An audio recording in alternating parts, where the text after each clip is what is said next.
memenuhi hidupku. Kami percaya Tuhan, kasih-Mu itu selalu mengalir. Kasih-Mu itu selalu tercurah. Biar pagi hari ini setiap jemaat-Mu yang hadir boleh mengalami kasih itu Tuhan. Sementara firman disampaikan, anugerah-Mu bekerja. Terima kasih Tuhan untuk anugerah-Mu yang luar biasa pagi hari ini. Kesempatan yang luar biasa pagi hari ini.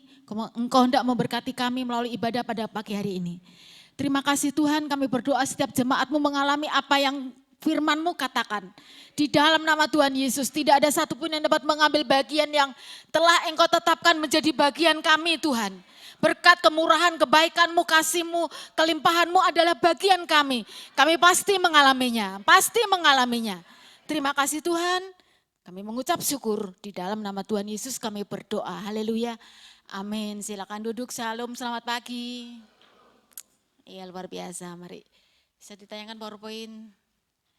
Sementara saya menyiapkan firman dari kemarin ya, di pagi, tadi malam, saya tahu Tuhan ingin kita mengalami firman Tuhan.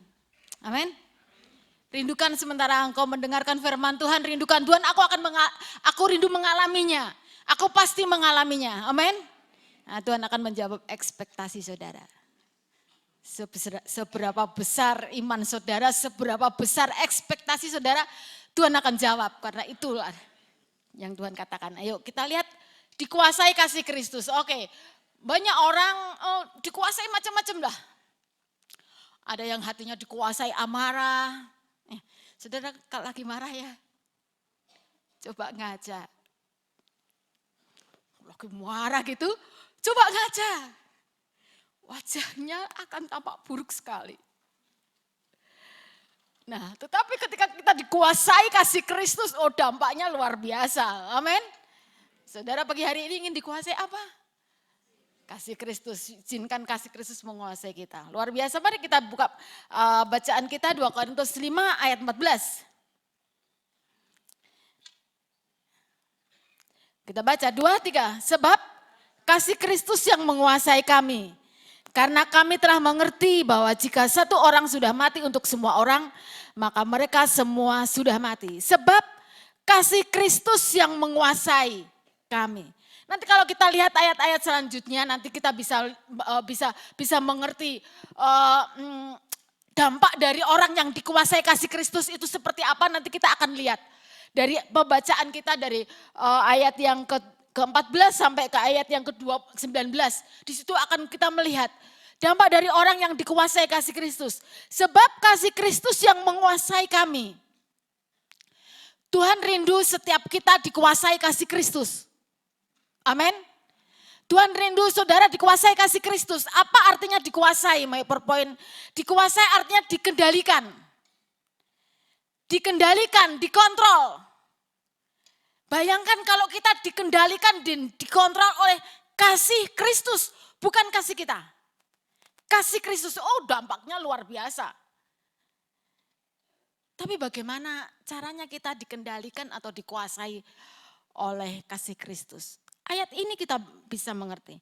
Sebab kasih Kristus yang menguasai kami karena kami telah mengerti. Mengerti apa? Mengerti apa? Mengerti betapa besar kasihnya sehingga ia mau mati buat kita. Mengerti tentang kasihnya. Kita bisa dari ayat 2 Korintus 5 ayat 14 kita dapat mengerti bagaimana caranya kita dikuasai kasih Kristus. Kuncinya di situ Paulus mengatakan karena kami telah mengerti. Mengerti apa? Mengerti tentang kasih Kristus. Dunia ini tidak ada contoh tentang kasihnya Kristus itu sulit dicari ya. Tidak ada lah. Tapi saya percaya Roh Kudus akan bekerja kepada kita sehingga kita dapat mengerti kasih itu. Makanya tidak heran kalau kita lihat slide selanjutnya. Ini doa Paulus ya. Kenapa kok sampai Paulus berdoa? Efesus 3 ayat 18. Di situ dikatakan Efesus berdoa, Paulus berdoa untuk jemaat di Efesus. Aku berdoa supaya kamu bersama-sama dengan segala orang kudus dapat memahami betapa lebarnya, panjangnya, dan tingginya, dan dalamnya kasih Kristus. Di sini dikatakan Paulus berdoa juga untuk kita. Supaya kita jemaat memahami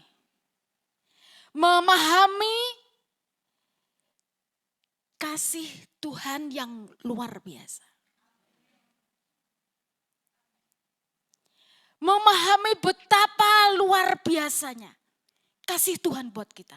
Seringkali kita itu tahu Yesus mati, iya tahulah. Tapi enggak ada getaran di hati kita anggap itu biasa, itu remeh. Saudara, kalau Roh Kudus menyingkapkan, saya terus berdoa, Tuhan berikan aku anugerah-Mu supaya aku dapat menjabarkan kasih-Mu itu yang luar biasa. Tapi seringkali banyak anak Tuhan kasih Kristus ya biasa-biasa saja.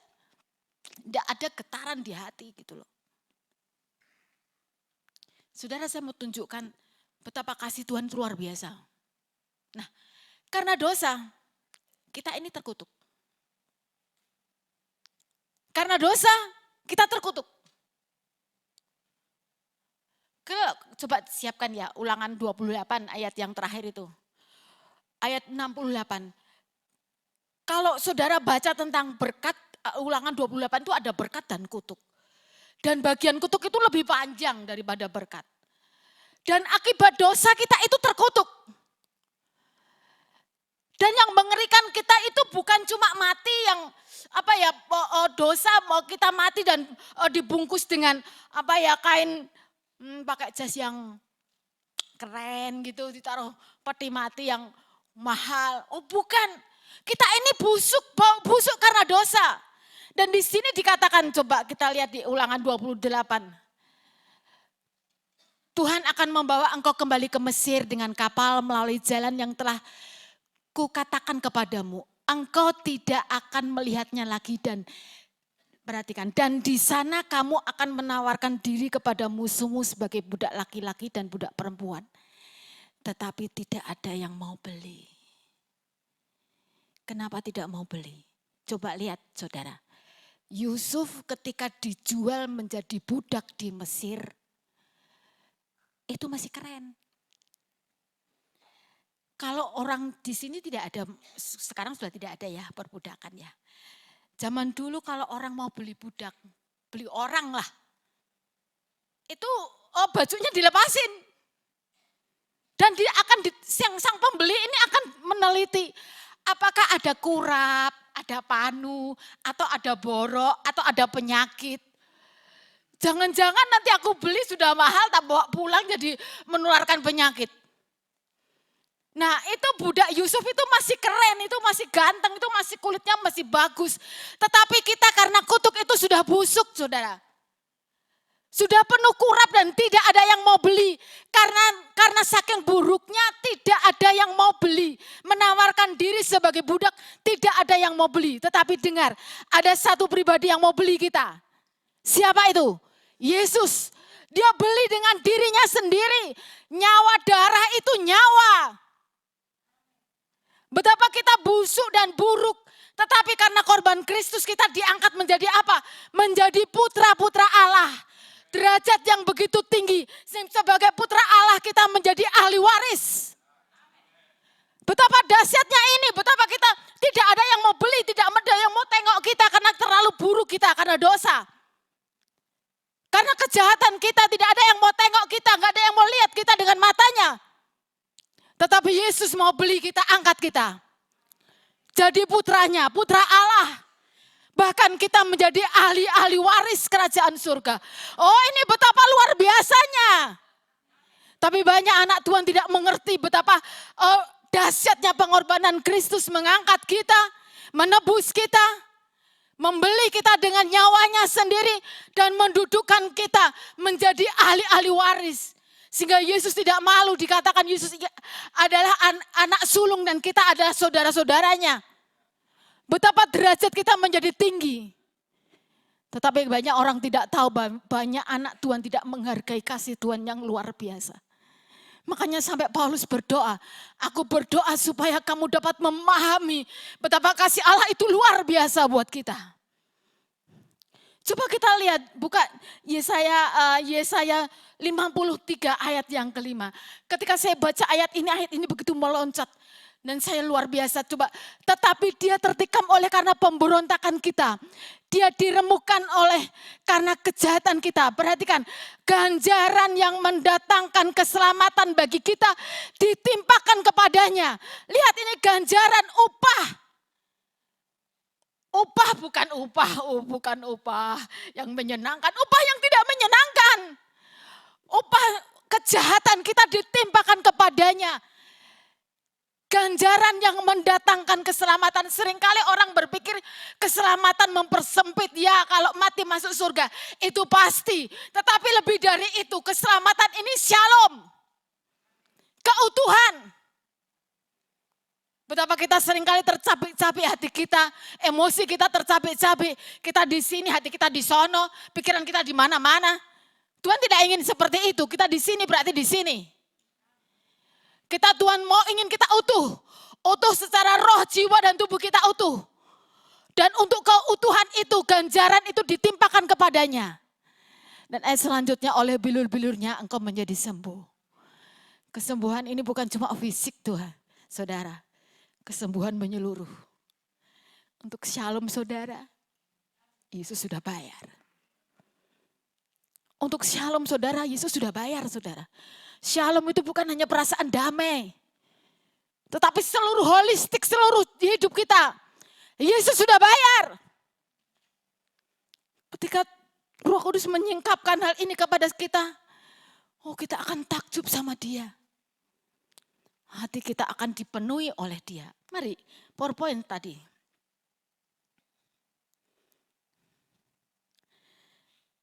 Ini doa Paulus. Ini juga kerinduan Tuhan buat kita. Terus next.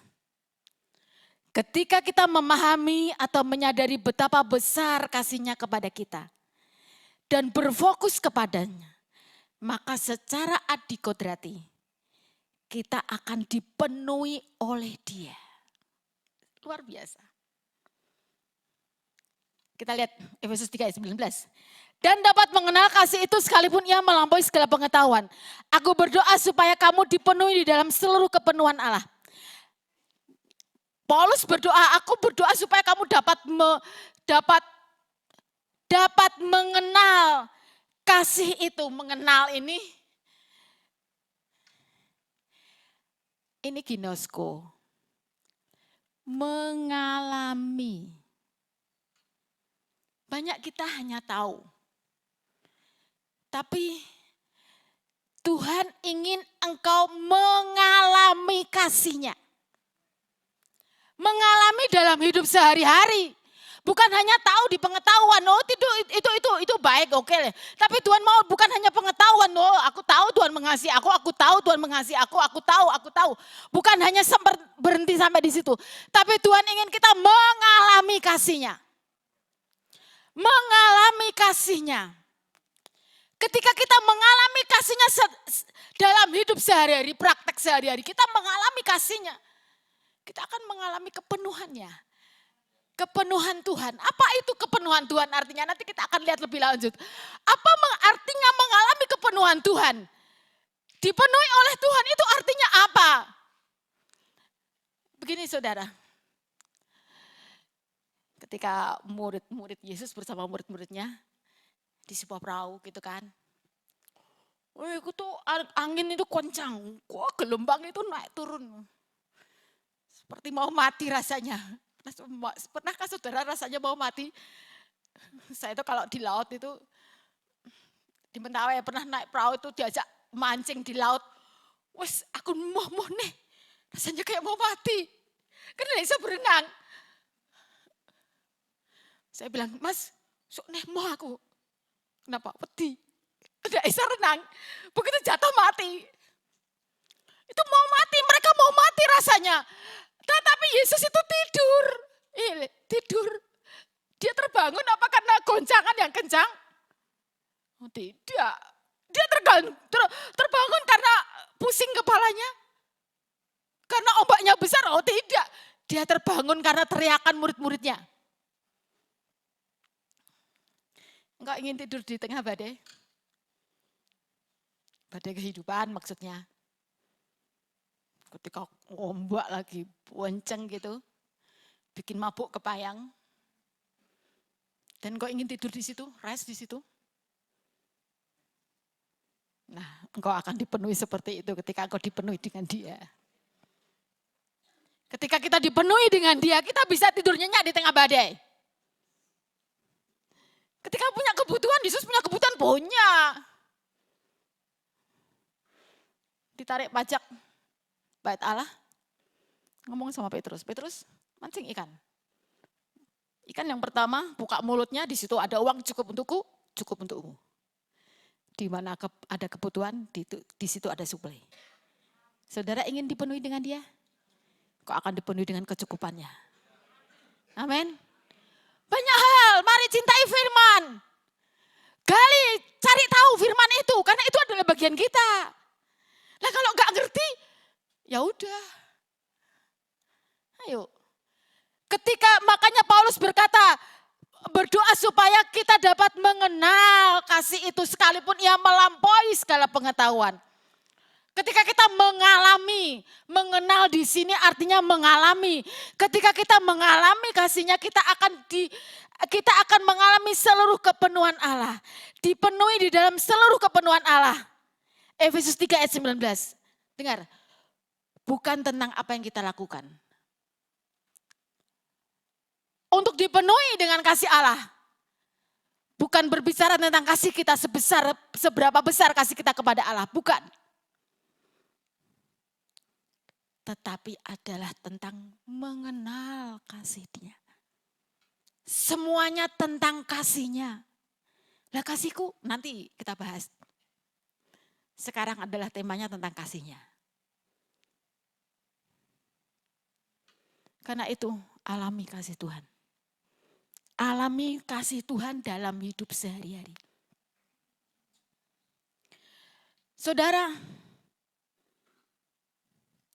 ketika kita mengenal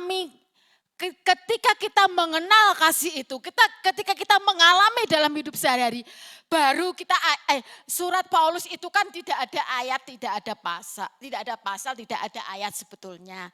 Tapi dikanonisasi supaya kita gampang carinya, ditaruhlah pasal di situ, ditaruhlah ayat di situ. Jadi semuanya surat itu berurutan begitu ya. Tadi kan pertama kita baca Efesus 3 ayat 18, setelah itu Efesus 3 ayat 19 tentang mengenal kasih Allah. Setelah itu setelah ayat 19 ayat 20. Nah ini, jadi ketika kita mengalami kasih Allah, kita akan mengalami ayat 20. Bagi dialah yang dapat melakukan jauh lebih banyak dari apa yang kita doakan atau pikirkan, seperti yang ternyata dari kuasanya yang bekerja di dalam kita. Apakah saudara ingin mengalami apa yang jauh dari apa yang kita doakan? Kita berdoa sekian, dapatnya sekian. Apakah engkau ingin seperti itu? Alami kasih Allah. Amin. Ayo alami, rindukan. Tadi kan saya sudah katakan, sejauh ekspektasi saudara, sejauh harapan saudara, Tuhan akan jawab. Aku rindu mengalami kasih-Mu Tuhan. Aku rindu mengalami kasih-Mu.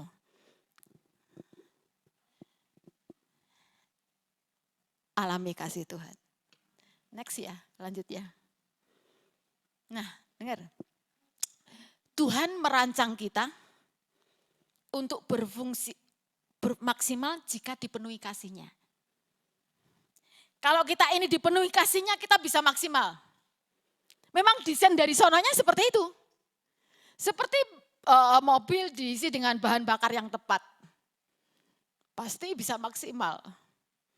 Kalau saudara mau akal-akalan seperti turis yang ada di mana tuh? Di Bali itu loh.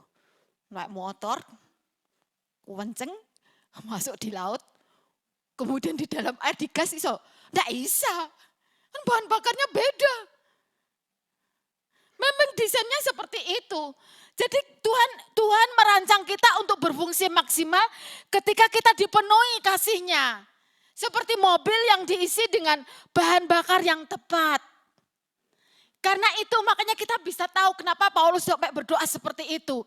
Karena Tuhan ingin kita itu maksimal sesuai panggilan kita masing-masing. Tuhan ingin kita maksimal di situ. Nah, apakah kasih Allah itu seringkali kita berpikir, Tuhan mengasihi kita beda. Kok seperti pilih kasih ya Tuhan. Kalau dia berdoa sebentar dijawab. Aku sepertinya enggak dijawab-jawab. Tuhan sepertinya pilih kasih, oh tidak. Tuhan itu kasihnya sama.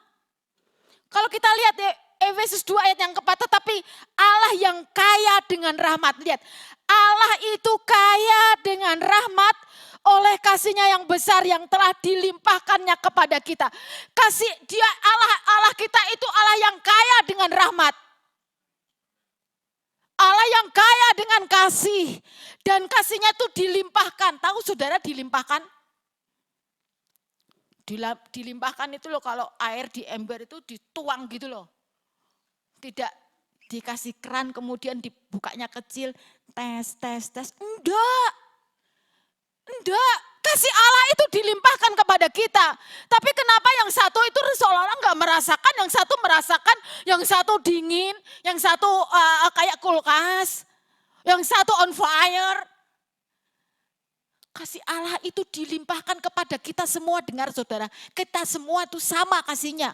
Tetapi masalahnya ini seperti matahari ini matahari lagi panas ya.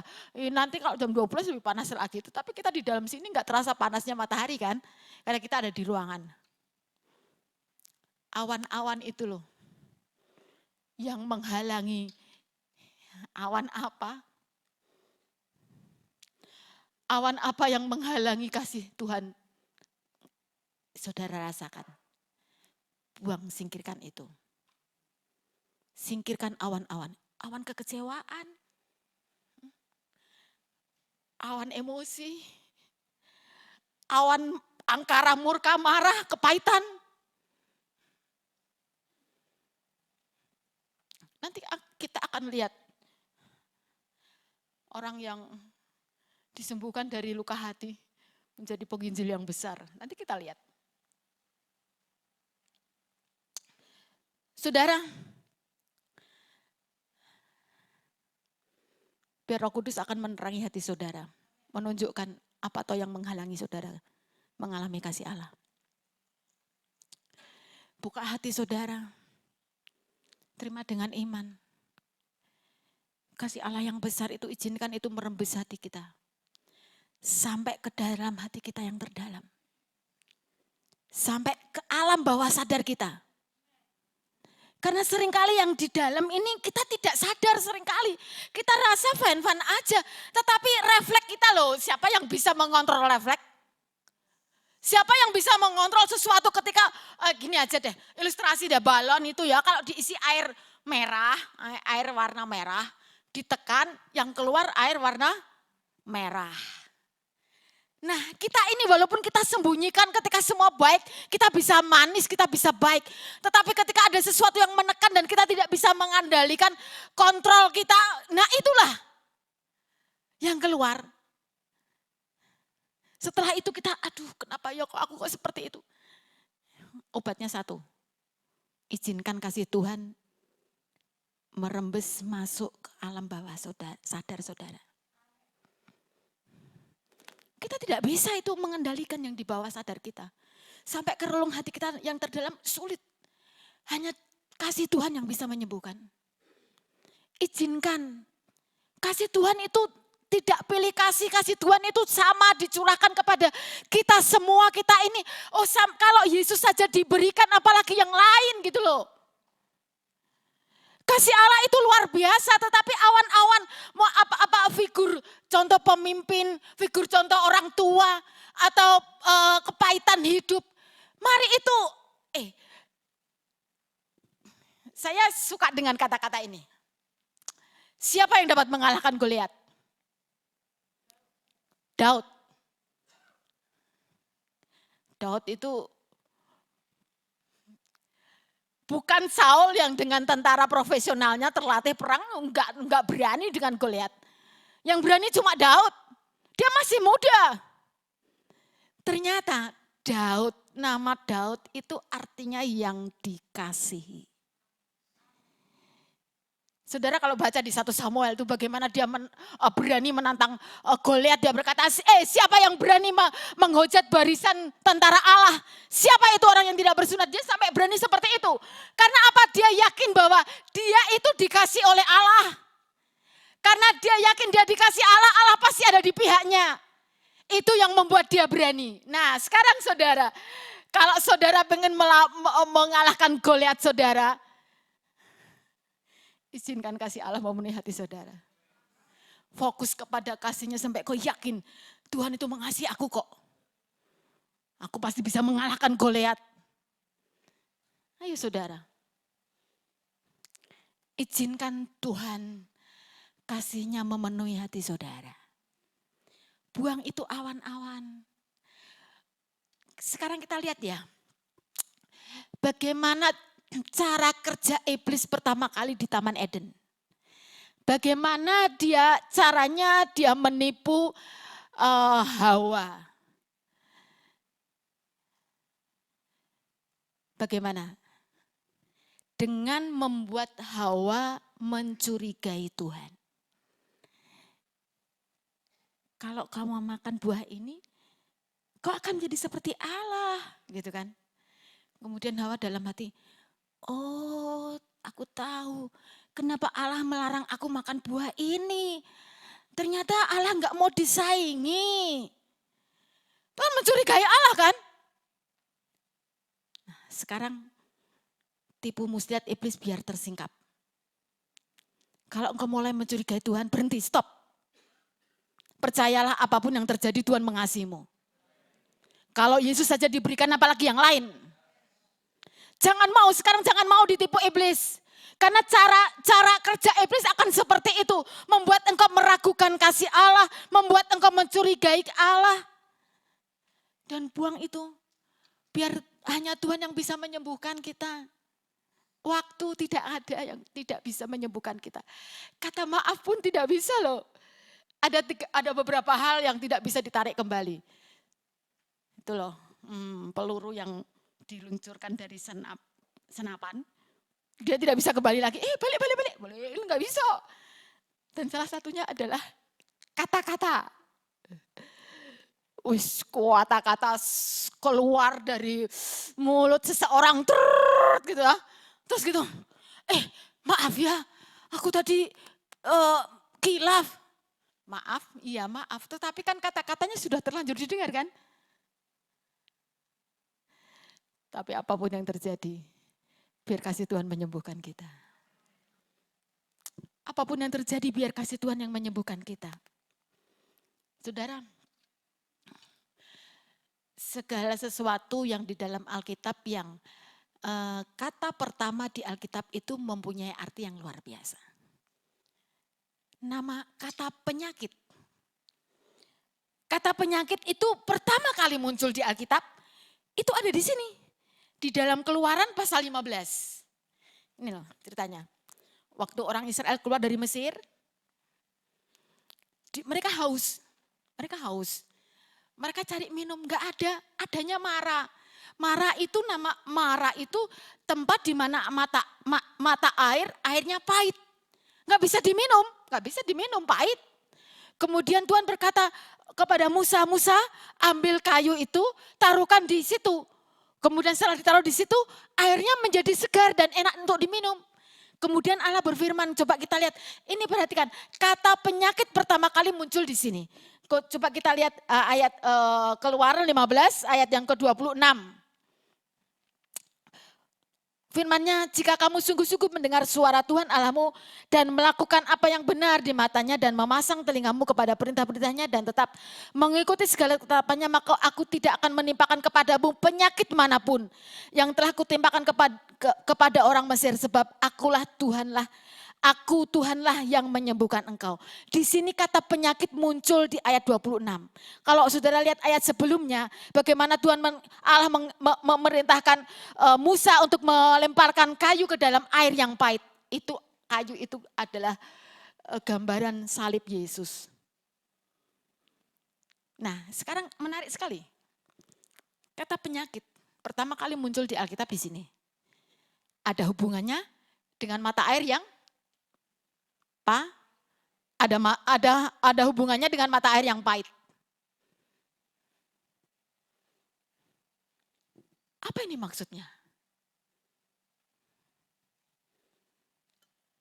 Di Mara, Allah mengingatkan penyakit yang ada di Mesir.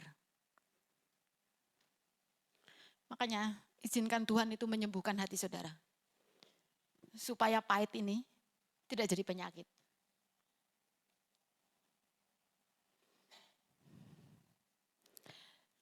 Ternyata penyebab utama penyakit adalah kepahitan. Saya percaya saudara ingin sehat. Amin. Karena dengan tubuh yang sehat kita bisa efektif. Tapi bagaimana dengan mata air yang pahit? Bisa menjadi manis. Tadi Musa disuruh Tuhan memasukkan apa? Salib. Izinkan kasih Yesus. Salib itu artinya kasih Yesus. Menyembuhkan saudara. Dan ayat itu Tuhan berkata, ayat yang ke-26, Tuhan menyatakan diri. Sebab, ayat 26 coba ditanyakan, sebab akulah Tuhan yang menyembuhkan engkau. Yehova Rafa, Allah sang penyembuh. Amin. Dia itu sang penyembuh. Mari buka hatimu. Izinkan Tuhan kasihnya menyembuhkan engkau. Izinkan kasihnya Tuhan menyembuhkan engkau. Karena mari PowerPoint yang tadi ya. Tuhan ingin kita dipenuhi dengan kasih-Nya. Karena ketika kita mengalami banyak kasih, kita baru dapat berbagi kasih. Kalau saudara lihat ya, kenapa ya ada anak-anak itu pelit banget gitu. Kenapa ada anak-anak sulit diajak berbagi? Karena dia tidak mengalami kasih. Karena itu makanya kita baru mengerti kenapa Paulus berdoa supaya kita mengerti dan mengalami kasih Allah. Karena memang kita didesain maksimal ketika kita dipenuhi kasih-Nya. Mari, next selanjutnya. Nah, Tuhan ingin kita tinggal di dalam kasih-Nya.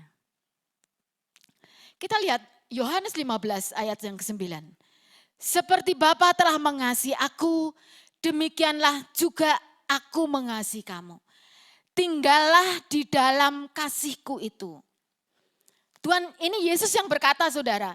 Tinggallah di dalam kasihku itu. Tuhan ingin kita tinggal di dalam kasih-Nya. Kata-kata selanjutnya luar biasa. Tinggal di dalam kasih-Nya adalah kekuatan untuk dapat taat tanpa bergumul.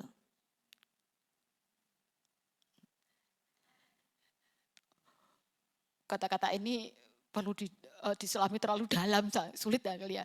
Enggak, alami aja. Tinggal di dalam kasih-Nya adalah kekuatan untuk taat tanpa bergumul.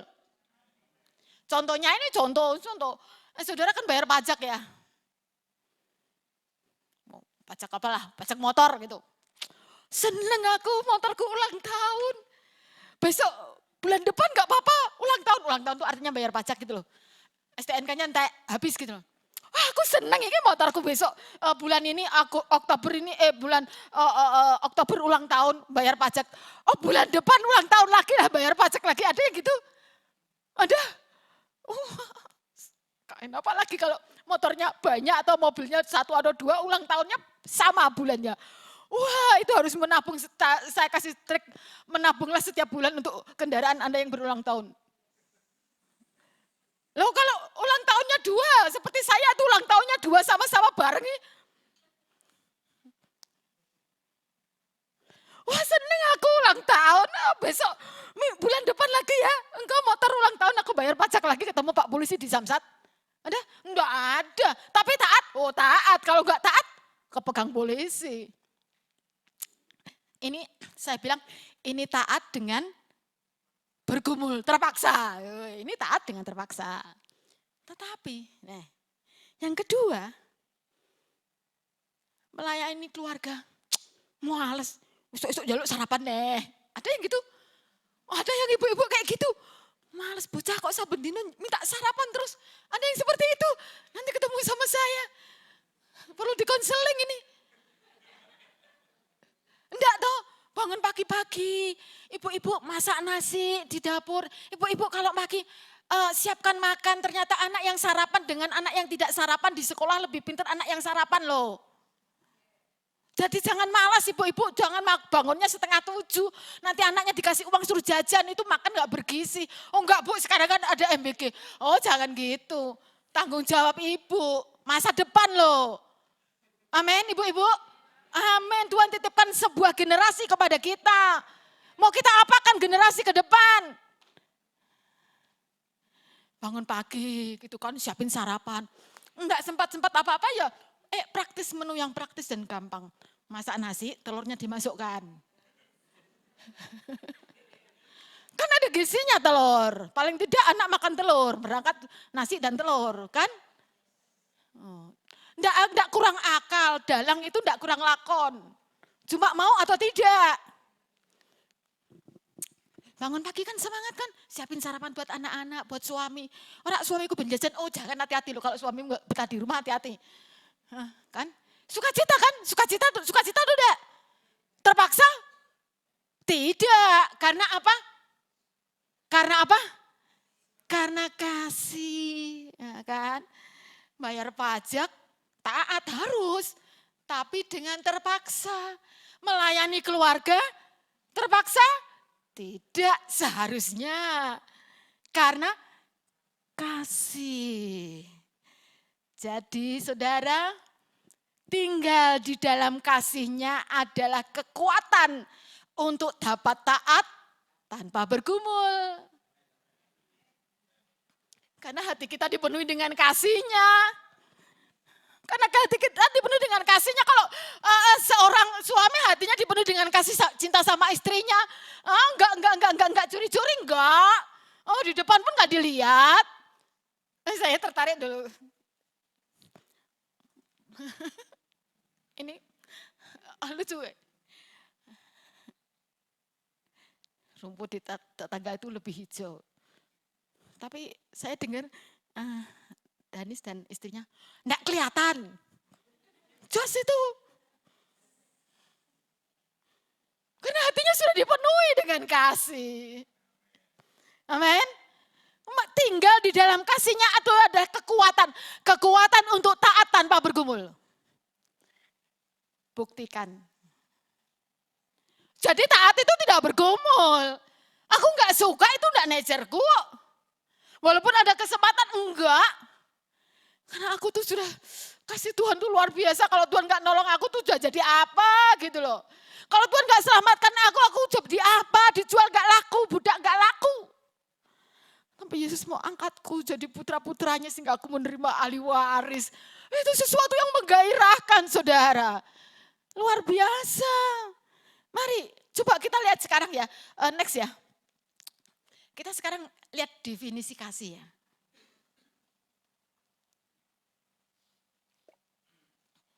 Sekarang kita mau lihat definisi kasih menurut Alkitab. Ya, kita lihat definisi kasih menurut firman Tuhan. Ada ini di dalam 1 Yohanes 4 ayat 10. Inilah kasih itu. Bukan kita yang telah mengasihi Allah, tetapi Allah yang telah mengasihi kita dan yang telah mengutus anaknya sebagai pendamai bagi dosa-dosa kita. Ini definisi kasih menurut Allah. Kalau saudara baca ayat ini tidak ada bicara tentang kasih kita. Jadi definisi kasih menurut Allah semuanya adalah tentang kasih Allah kepada kita. Lah terus kasihku kepada Tuhan nanti dulu, jangan keburu toh, sabar. Definisi kasih menurut Alkitab adalah semua tentang kasih Allah. Sampai ia menyerahkan dirinya buat kita. Sampai Yesus mati buat kita, membayar kita lunas. Mendudukkan kita sampai posisi menjadi putra-putra Allah. Semuanya berbicara tentang kasih-Nya. Dan Tuhan ingin kita tinggal di dalam kasih-Nya. Dipenuhi kasih-Nya. Baru kita dapat mengasihi sesama. Nah, 1 Yohanes 4 ayat 19. Ayat 19 itu setelah ayat 10. Kita mengasihi karena Allah lebih dahulu mengasihi kita. Nah, saudara, jadi definisi kasih itu tidak ada berbicara tentang kasih kita kepada sesama atau kasih kita kepada Allah. Adalah kasih, definisi kasih menurut Alkitab adalah semua berbicara tentang kasih Allah kepada kita. Karena itu Tuhan ingin kita dipenuhi dengan kasih-Nya. Baru kita bisa mengasihi sesama. Amin. Alami kasih Allah, gak ada cara lain. Terus kalau kita lihat ini loh. Yohanes 15 ayat 12. Tadi kan yang kita baca, tinggallah di dalam kasihku itu kan ayat 9. Nah kalau kita baca ayat 12, Tuhan beri kepada kita perintah, inilah perintahku yaitu supaya kamu saling mengasihi seperti aku telah mengasihi kamu. Tuhan tidak berkata kasihilah sesamamu seperti kamu mengasihi dirimu, enggak. Kalau kamu enggak mau dicubit ya jangan nyubit. Kalau kamu enggak mau dibohongi ya jangan bohong. Enggak seperti itu hukum Taurat. Tapi Yesus memberi kita perintah. Aku memberi perintah kepada kamu suatu perintah yang baru. Kasihilah sesamamu seperti Yesus mengasihi kita. Wah, saya bilang ini gampang diucapkan, sulit dilakukan. Nah, gini, Tuhan memberi kita perintah, kasihilah sesamamu seperti Yesus mengasihi kita. Enggak bisa. Berarti Tuhan menyuruh kita mengasihi sesama kita dengan kualitas, bukan kualitas kasih kita. Tetapi kasih-Nya Tuhan. Iya kan, coba baca toh. Inilah perintahku supaya kamu saling mengasihi seperti aku telah mengasihi kamu. Berarti kan kita disuruh mengasihi dengan sekualitas kasih-Nya Tuhan kan? Iya kan? Iya. Nonsen. Gini ya. Saya itu doa puasa sampai Tuhan Yesus datang. Di bawah pohon mangga saya. Tuhan, aku pengen pohon manggaku tuh berbuah durian gitu loh. Soalnya kalau aku beli durian itu menyakitkan. Katanya yang jual manis. Ternyata tak buka enggak manis Tuhan. Sakit hatiku. Walaupun aku doa puasa semalam atau sampai Tuhan Yesus datang tidak akan berbuah durian. Karena memang pohon mangga. Kita juga nggak bisa. Bagaimana yang manusiawi ini bisa memproduksi yang ilahi? Bisa? Enggak bisa. Kalau kasih manusiawi, kamu baik ya aku baik. Kalau kamu nggak baik ya nanti dulu. Itu kasih manusiawi. Atau aku mengasihi supaya, nih istri-istri, suamiku tuh tak layani. Kalau enggak tak layani seperti ini, nanti duitnya nggak dikasihkan aku. Seperti ini kah? Itu mah kasih manusiawi. Tuhan ingin kita mengasihi sesama dengan kualitas kasih ilahi. Bagaimana? Enggak bisa. Dengar. Kita itu hanya penyalur, saudara. Penyalur kasih-Nya Tuhan. Karena itu kita perlu dipenuhi dengan kasih-Nya. Baru kita bisa mengeluarkan kasih-Nya Allah itu. Baru kita bisa mengalirkan kasih-Nya. Baru kita dapat mengasihi seperti Yesus mengasihi kita. Kita ini hanya penyalur. Tetapi kalau kita nggak punya, apa yang kita salurkan? Kalau kita sendiri miskin dengan kasih Allah, banyak awan-awan yang menutupi kita. Apa yang kita salurkan ya kasih manusiawi. Enggak ada cara lain. Buka hatimu, biar hatimu itu dipenuhi dengan kasih-Nya. Baru engkau bisa mengasihi sesamamu. Kasih yang seperti ini loh yang akan menyembuhkan. Kasih Allah itu luar biasa. Sehingga kita mengasihi, kamu mau apa ya, terserahlah, yang penting aku mengasihi. Itu loh kasih Allah, kasih agape. Kasih agape bukan produk kita. Itu produknya kasihnya punya Tuhan. Buka hatimu, biar kasihnya memenuhi hati kita. Baru kita bisa mengasihi sesama seperti Kristus mengasihi. Kasih yang seperti itu loh yang akan menyembuhkan. Makanya kalau kita baca di Wahyu itu, kemana sungai itu mengalir, kanan kirinya tubuh pohon, daunnya jadi obat, buahnya jadi makanan. Itu bicara tentang kasihnya. Izinkan, buka hati saudara. Makanya Paulus berdoa, alami kasihnya Tuhan. Alami, buang itu keraguan, buang itu menuduh sama Tuhan. Itu ide si iblis, itu tipuan iblis. Supaya awan itu masih, supaya engkau meragukan kasihnya Tuhan. Saudara, mari fokus kepada kasihnya. Pikirkan kasihnya. Renungkan kasihnya. Alami kasihnya, isi hatimu dengan kasih. Kasih itu loh yang akan menyembuhkan. Kenapa seringkali Tuhan kirim orang yang menyakitkan di dekat kita? Kenapa toh kok selalu aja temanku bekerja kok ada yang bikin jengkel sih? Tidak ada yang kebetulan, itu order dari Tuhan. Supaya saudara menjadi penyembuh buat mereka. Menyalurkan kasihnya Tuhan dan menyembuhkan mereka. Ingat, tidak bisa kita memproduksi kasih ilahi. Tapi ketika hati kita dipenuhi dengan kasihnya, kita bisa menyembuhkan. Mari next. Nah, kita lihat lagi di dalam 2 Korintus, kita kembali ke bacaan kita 2 Korintus. Saat kita dikuasai kasih Kristus, kita dapat melihat orang lain seperti Yesus melihat ini. Ini luar biasa, ini sangat luar biasa. Kalau kita lihat, kita baca dulu dah 2 Korintus 5 ayat 16, ayat 17 tadi kan. Yang pertama kan ayat 14 kita sudah baca, 15, kemudian kita baca ayat 16. Sebab itu kami tidak lagi menilai seorang jua pun menurut ukuran manusia. Dan jika kami pernah menilai Kristus menurut ukuran manusia, sekarang kami tidak lagi menilainya demikian. Jadi siapa yang ada di dalam Kristus, ia adalah ciptaan baru, yang lama sudah berlalu, sesungguhnya yang baru sudah datang. Saat kita dikuasai kasih Kristus, baru kita dapat melihat sesama seperti Kristus melihat. Ini praktek lah sehari-hari di rumah kita masing-masing. Tuhan ingin melihat pasangan kita seperti Kristus melihat. Tuhan ingin kita melihat anak-anak kita seperti Yesus melihat anak-anak kita. Saya tidak bisa membayangkan betapa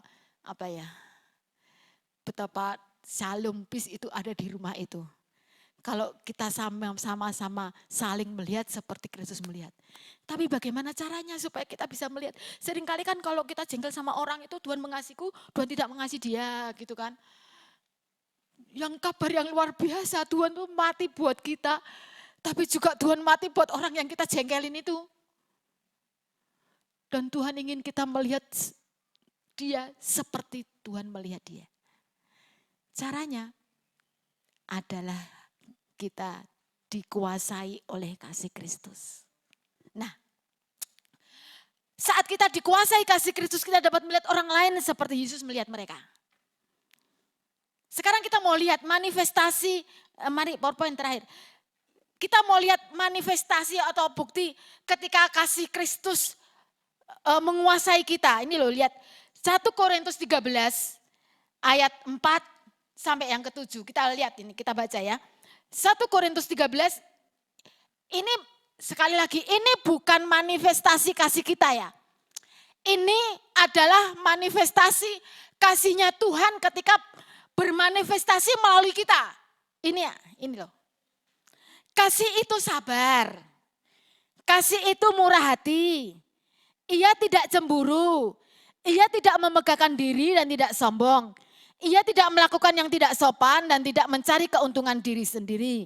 Ia tidak marah, ia tidak pemarah dan tidak menyimpan kesalahan orang lain. Ia tidak bersuka cita karena ketidakadilan, tetapi karena kebenaran. Ayat yang ketujuh. Kasih itu menutupi segala sesuatu, percaya segala sesuatu, mengharapkan segala sesuatu dan sabar menanggung segala sesuatu.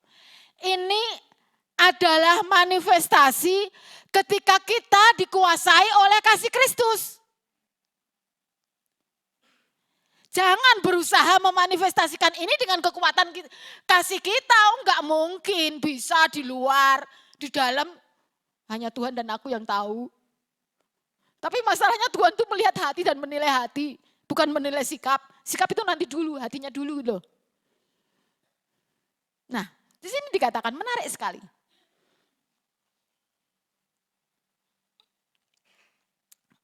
Kasih itu sabar. Kasih itu murah hati. Ia tidak cemburu. Wah, ini tertarik. Ini suami istri itu lagi ribut gitu kan, karena istrinya cemburu. Terus suaminya berkata, buka itu. 1 Korintus 13 ayat 4. Kasih itu tidak cemburu. Kok cemburu sama aku gitu kan. Bukan itu yang dimaksud. Tidak cemburu ini di dalam terjemahan lain, di Alkitab terjemahan firman Allah yang hidup itu tidak iri. Pasangan kita pasti cemburu sama kita karena kita tidak ingin dimiliki orang lain. Allah juga cemburu karena Allah tidak ingin kita dimiliki yang lain. Karena ketika kita dimiliki yang lain kita pasti rusak. Jangan berusaha memanifestasikan 1 Korintus 13 ayat 14 dengan kekuatan kita, tidak mungkin. Ini adalah manifestasinya apabila, coba bayangin kalau seandainya gereja ini setiap jemaatnya dipenuhi dengan kasih Kristus. Wah, luar biasa, saya percaya setiap firman yang disampaikan tidak pernah kembali dengan sia-sia. Kasih kita, gereja kita akan benar-benar menjadi gereja keluarga kudus. Bukan cuma slogan. Amin. Coba bayangkan, imajinasikan saudara. Ketika kita semua dipenuhi dengan kasih Kristus, rumah tangga kita seperti apa? Kita saling melihat seperti Kristus melihat. Wah, luar biasa. Ya, kalau kita lihat itu loh, Allah itu melihat kita itu elok loh saudara. Tidak ada keburukan padamu. Yang dilihat karena ketika Allah melihat kita, yang dilihat adalah putranya Yesus. Kebenarannya Yesus pakaikan jubah kepada kita. Coba bayangkan kalau kita melihat sesama kita, sesama saudara seiman, anggota keluarga seperti kacamatanya Yesus. Wah, luar biasa. Betapa shalom itu ada. Rindukan saudara dan alami.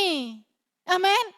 Milikilah prinsip satu ini. Firman Tuhan yang disampaikan tidak pernah kembali dengan sia-sia. Ia pasti melaksanakan apa yang difirmankannya. Berarti kalau pagi hari ini firman Tuhan berkata dikuasai kasih Kristus, aku percaya. Aku pasti mengalami. Luar biasa saudara. Nah, setelah itu kita punya tugas. Sekarang kita dipercaya menjadi pelayan-pelayan pendamai. Kita lihat dari tadi kan bacaan kita di 2 Korintus 5 kan, kita kembali 2 Korintus 5 ayat 18 sudah saya tulis di situ. Sekarang saya akan baca ayat 18, dan semuanya ini dari Allah yang dengan perantaraan Kristus telah mendamaikan kita dengan dirinya dan yang telah mempercayakan pelayanan pendamaian itu kepada kami. Nah, saudara sekarang diberi pelayanan untuk pendamaian. Nah, ini paling terakhir. Ada seorang wanita yang tidak bahagia. Mungkin kalau ada di antara saudara mengatakan, aku tuh gak bahagia, kurasa dia seperti apa? Nih, mungkin ada ini dasar gitu. Perempuan ini tidak bahagia. Perempuan ini penuh kekecewaan dan penuh kepahitan. Sebabnya apa? Kita mau cari sebab, kenapa tidak bahagia? Saya ingat dulu, sebelum corona, ada pemberkatan pernikahan di sini. Dan Bapak Gembala memberi firman. Salah satu alasan yang salah orang menikah, salah satu alasan salah adalah ingin bahagia. Tak pikir-pikir, orang menikah kan ingin bahagia kan menikah kan? Menikah itu ingin bahagia. Tapi kok disebut salah satu yang salah itu alasan. Benar. Jangan a priori dulu. Ketika ini pasangan ini menikah, si laki-laki dan si perempuan ingin bahagia dengan menikah. Maka si laki-laki akan menuntut pasangannya, kamu harus bisa membahagiakan aku. Perempuan juga, kamu juga harus bisa membahagiakan aku.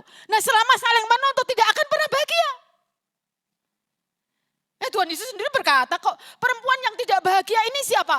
Perempuan Samaria. Dia 5 kali gonta-ganti pasangan. Kenapa? Tidak bahagia. Karena apa? Karena tidak bahagia. Kenapa? Karena itu dia cari bahagia.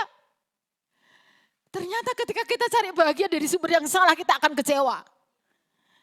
Berarti statement itu betul kan? Makanya Tuhan Yesus berkata, kalau engkau minum air ini sumur Yakub, ini sumur terbagus, terbaik, sumur leluhur, kau akan haus lagi. Ketika kau akan menuntut, kau harus bisa membahagiakan aku loh. Kemudian yang satu, kau juga harus bisa membahagiakan aku. Konsep bahagianya kan beda. Nah selama seperti ini krisis terus gak akan pernah bahagia. Gak pernah akur. Nah perempuan yang seperti itu pun, lihat. Kenapa perempuan Samaria ini tidak bahagia? Karena fokusnya diri sendiri. Kenapa engkau kecewa? Karena fokusmu pada dirimu sendiri. Makanya firman Tuhan disampaikan kepada saudara. Supaya saudara beralih dari diri sendiri, berfokus kepada kasih Kristus. Nah bagaimana perempuan ini?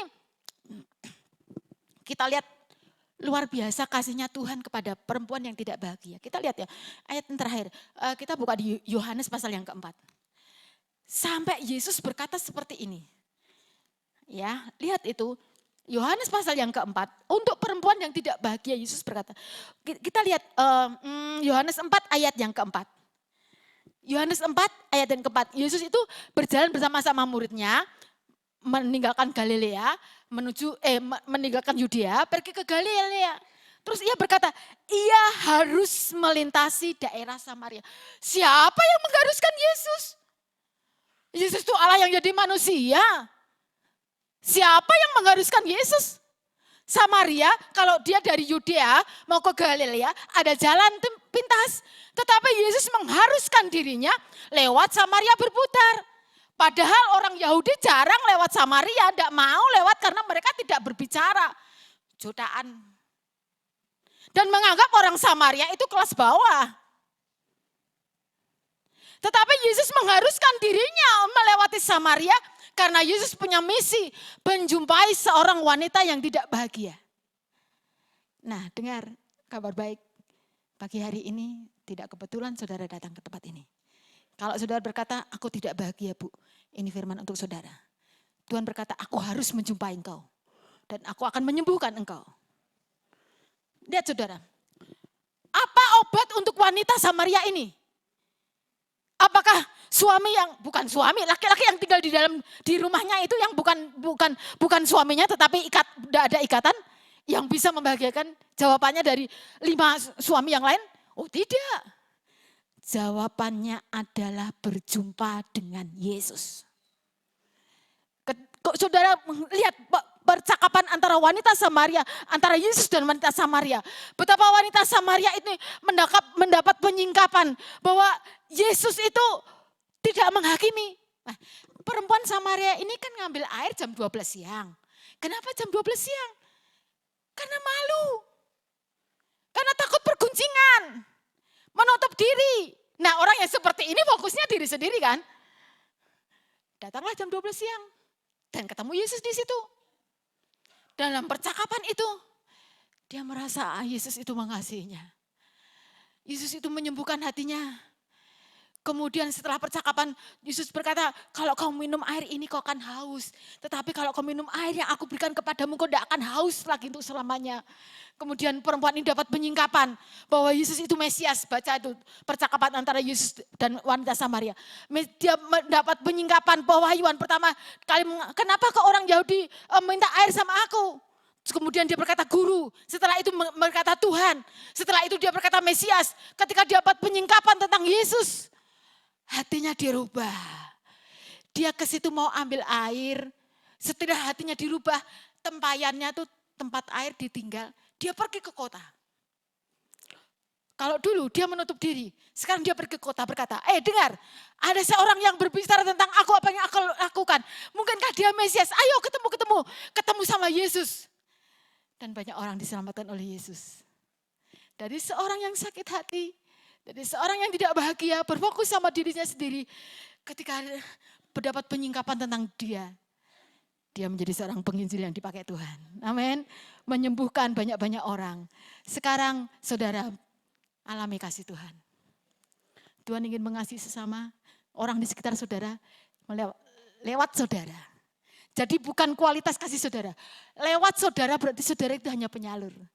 Caranya buka hati saudara. Mari pemain musik. Alami kasih Tuhan. Tuhan, buka mataku, singkapkan, supaya aku melihat betapa kasih-Mu itu luar biasa. Izinkan Roh Kudus menyingkapkan semuanya ke hati saudara. Tuhan telah melimpahkan segala kasih karunia-Nya, sehingga Engkau senantiasa berkecukupan dalam segala sesuatu, malah berkelebihan di dalam berbagai kebajikan. Terima itu dengan iman dan siap menjadi berkat bagi orang lain. Angkat tangan saudara. Berkat Tuhan ini akan membuat engkau menjadi berkat bagi banyak orang. Setiap orang yang berjumpa dengan saudara, terhubung dengan saudara, diberkati Tuhan lewat hidup saudara. Pulanglah dengan sukacita di dalam berkat Bapa, kasih sayang Tuhan Yesus lewat persoalan Roh Kudus, menyertai saudara ini pagi sampai selama-lamanya. Yang diberkati katakan sama saya.